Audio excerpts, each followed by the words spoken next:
This is Minji interrupting your regularly scheduled entertainment to talk to you about Homestuck. Happy 4/13 to everybody, if I get this video out in time. Now, in the event that you might be too young to know about it, or have been living under a metaphorical rock for the last 10 years, Homestuck is an interactive, flash-based webcomic made by Andrew Hussey and is currently owned by Viz Media. Homestuck is about a small group of friends who get blasted into a chaotic adventure after bringing about the end of the world by playing a video game capable of warping time and altering reality.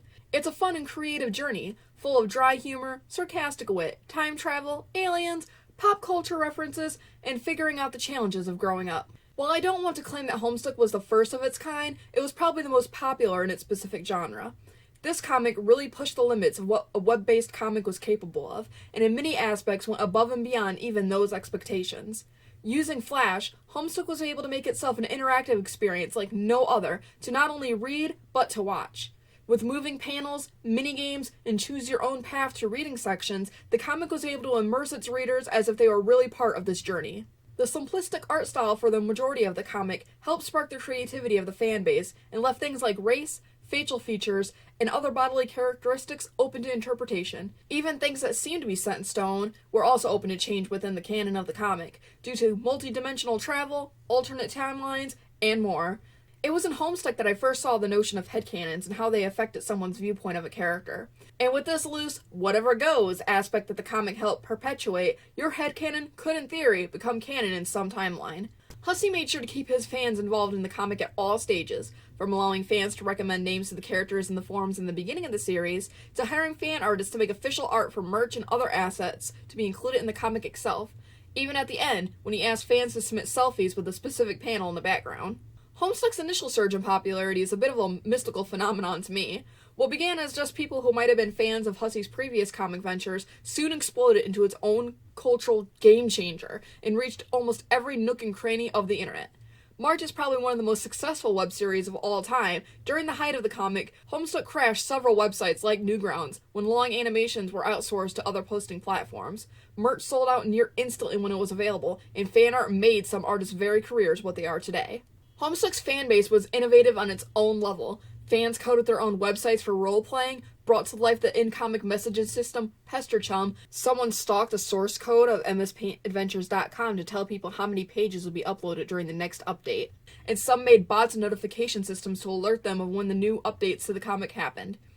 Updates were considered a bit of a culture within themselves, with massive, elaborate, and beautiful artwork being made moments after new characters or concepts were introduced.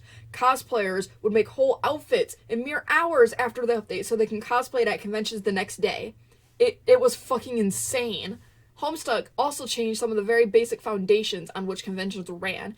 The fanbase invaded cons in massive numbers. In an effort to combat the congestion caused by everybody wanting to hang out and make friends, conventions started scheduling official areas for fandoms to congregate.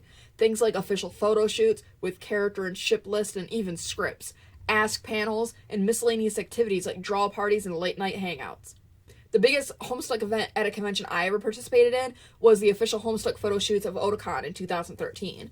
The fan base at the time was so massive that there were photo shoots every day of the convention at the same place and time. The crowd stretched from where the pictures were actually taking place, down the entire hallway, down the stairs, around the corners, and more. The host of the event needed a megaphone and lackeys to try to corral everybody's attention. Someone ended up falling down the stairs and breaking their leg, apparently. It was complete madness, lasting hours, and was just a sea of sweaty bodies and gray paint being spread on every surface. Homestuck's fanbase was friendly on another plane of existence entirely. Just seeing another Homestuck in person was enough for people to run up to one another and make friends, which is why the fandom in the long run ended up getting a bad rep for being annoying at conventions. Taking two people meeting based on a shared interest to make friends doesn't seem so awful, but Homestucks traveled in packs like feral wolves. But instead of fighting when multiple packs met in the same territory, they just combined to make a bigger and more terrifying pack. While the fandom's friendliness wasn't an immediate setback, it did cause issues with how others tended to act towards them once the fandom was at its peak. Due to the overwhelming numbers online and in person, it wasn't a surprise that a lot of dumb shit just started to happen. With such a large fan base also came large gaps in ages and maturity levels of the fans, and the more immature fans only got more immature when you set them in large groups. people throwing buckets and other unconventional props at one another, trying to recreate the more ridiculous panels of the comic for cosplay, harassing people for not liking their headcanons, no one knowing how to research the proper methods of applying and sealing body paint, and even someone trying to dye their skin gray using Sharpie markers, to name a few.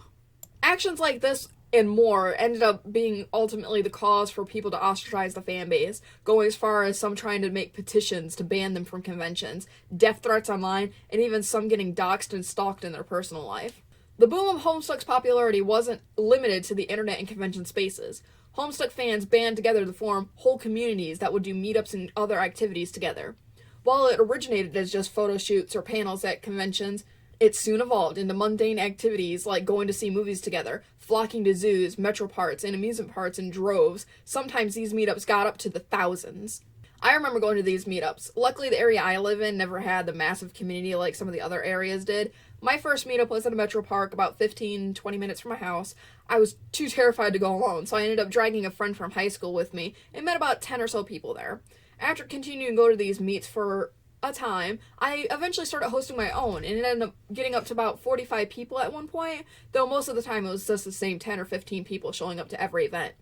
At one point, parents of the younger members of the group ended up misinterpreting what these events were for and started contacting me in private about babysitting and other things, all of which I had to politely refuse because they expected me not only to watch their kid for free, since I hosted free meetups, but also because I don't think 15-year-olds need a babysitter. In the end, it was a combination of too many hormonal teenagers and a spiteful 30-year-old who liked to spark drama with the teens that caused me to retire from doing these events in the fandom. The 30-year-old ended up trying to take over the activities after I left, but the former members later informed me that she only cared about talking shit about me, how much better they were than I was, and making more drama for these unstable teens. The group fell apart in a matter of weeks after my departure. On the bright side, I was able to use being a community event host as a point on a job application for leadership and teamwork. The fans outside of my area weren't content to just keeping at meeting at parks and zoos, though. So eventually, these activities boomed in scale and ended up becoming larger and more grand events. Communities put on massive parties like HOMESTUCK, which I went to one. It was nicer than the actual proms my high school had.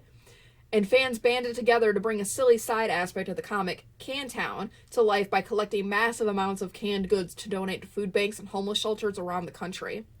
Many of my closest friends to date I had met through Homestuck, from conventions, meetups, photo shoots, or art I made, or others made, that I just wouldn't shut up about. The popularity wasn't just limited to the average Joe. It expanded to references in cartoons like Adventure Time. Celebrities started reading it and putting their creative spin on it by loaning their voices for free on YouTube dubs and even featuring Homestuck cosplayers in music videos. The massive outreach of this community almost seemed to break walls between people, regardless of being rich or poor, young or old. Anyone reading this comic could and did enjoy it together and made friends regardless of background, distance, and differences. I don't think another fandom could top the impact this one had on the internet culture and the convention circuit in the same way that Homestuck did. And if there ever is another franchise to do this, it won't be coming for a while. Thanks for letting me talk about Homestuck, and until next time, this is Minji, signing off.